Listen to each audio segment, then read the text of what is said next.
sick pay? Well, to oppose the mandatory sick pay legislation is that's a very weak excuse on the basis of which to do it. And I think it's kind of ironic coming from Michael. I mean, I know he's an employer, but he's not a poor one.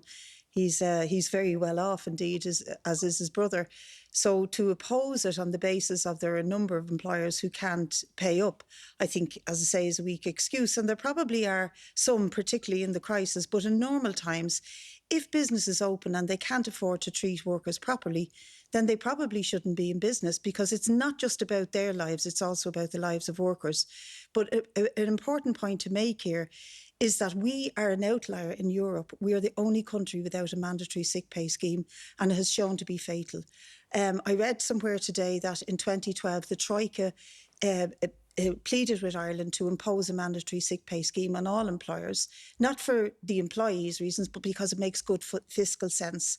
And one thing that the small and medium employers will know is that the lower paid workers always spend their money back in the local economy.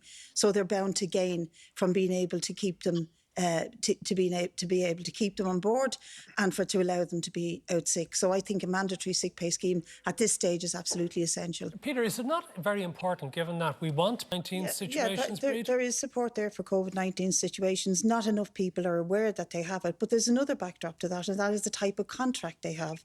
And a lot of workers are on short-term contracts and precarious employment, and they may fear that they'd be dumped out of the job if they report in sick. That's another factor. There's all sorts of factors around security and the sense of security you have. But see, Peter's only talking in a COVID context. We have never had a mandatory sick pay scheme in this state, and Fine Gael have dodged it and fudged it for the last 8 years, having been asked by the Troika to attempt to introduce one. So he can't just talk in terms of COVID, we have to talk in terms of overall society. And as Fintan O'Toole's pointed out in the Irish Times, we started in this pandemic from a very low level in all aspects of our society: health, education, housing. There's so much inequality and so many crises that employment rights are very much a part of that. Indeed, we've seen Fintan O'Toole got under... I don't concede that he should put words in my mouth. I don't ever remember saying don't have a rainy day fund. You have a great memory, Peter, if you're actually quoting me verbatim. But I will say this about Leo's letter. The Apple He's tax technically correct. He's absolutely technically correct. But he missed the whole picture. The whole picture in what Fintan O'Toole was arguing is that there's a huge level of inequality throughout all aspects of our society, and employment rights is a very crucial one. And there are a huge amount of employees, including 80% of meat factory workers, 79% of agency workers, who have absolutely no sick pay scheme whatsoever. But they have at the moment. And Fine Gael and Labour extended the period under which workers could claim social protection from 3 days to 6 days. What do they think people who are sick are going to do for 6 days with absolutely no supports? Now, I'm talking outside of COVID period, and I've no doubt they'll revert back to that six days as soon as they get a chance. They have an appalling record on workers' rights, and all you have to do is put the bar of Irish workers' rights against the rest of Europe. Absolutely Ireland incorrect. is the sick man of Europe. We have not. We have an absolute strong... This will ring hollow with workers who are on both self-employment, precarious contracts, and do not have a sick pay scheme. Which we restricted 0-hour contracts, which we increased the minimum wage by 32%. You have never dealt with I want to self-employment. talk about the minimum wage, and I want to bring Michael back in on this. Michael, of course, Bríd effectively said that your self-interest is what's motivating you as a small employer. What about the minimum wage? The recommendation from the Low Wages Commission that it would go up by a miserable 10 cents per hour. Where do you stand on that? Well, what I would like to see Bríd and people like Bríd, and I'm not obviously not just let me finish, sorry. They never paid a man or a woman on a Friday evening, but they'll stand up inside in the Dáil talking about the working man and the working woman. They know nothing about paying them. Bríd, Michael, you let Bríd respond to that, please. They'd be doing themselves. Michael, let me try and bring some balance into it. It means you have to stop talking and listen to me, because that's balance. I've been listening to you for quite a bit now, Bríd. First thing I'd say to you on the sick pay and small employers, meat factories are large employers, and 80% of the workers in those factories have no sick pay scheme. 79% of agency workers, a lot of them are frontline workers, have no sick pay scheme. So let's get to the point. We need a mandatory sick pay scheme in this country.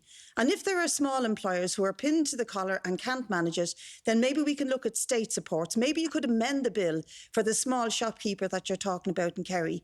But there's a huge cohort of Irish workers who are employed by big employers who are on bogus self-employment, short-term contracts, agency work who don't have a mandatory sick pay scheme. And on the minimum wage, 10 cents on the minimum wage is absolutely appalling. Well, let me go to the government representative. People who live on low pay are the biggest cohort of workers in this country. We have to address it. And don't forget, Michael, they'll be the first to spend the pennies that they get in those shops and pubs and cafes that you talked about, because they spend every penny they get. And Peter, as we're learning, government is so out of touch. It is so crazy to even contemplate giving elected representatives an increase of that. But it's part of all public servants are getting it, aren't they? We have to pay all public servants. We have to pay our nurses, our teachers, but not the politicians. We earn enough. Are you giving back the 2%?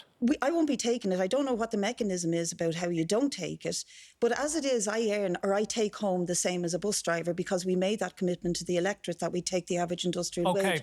But the point is, where does the money go? Where does the balance go? Where are they thinking? You see, this is a bit of a joke here to be saying that.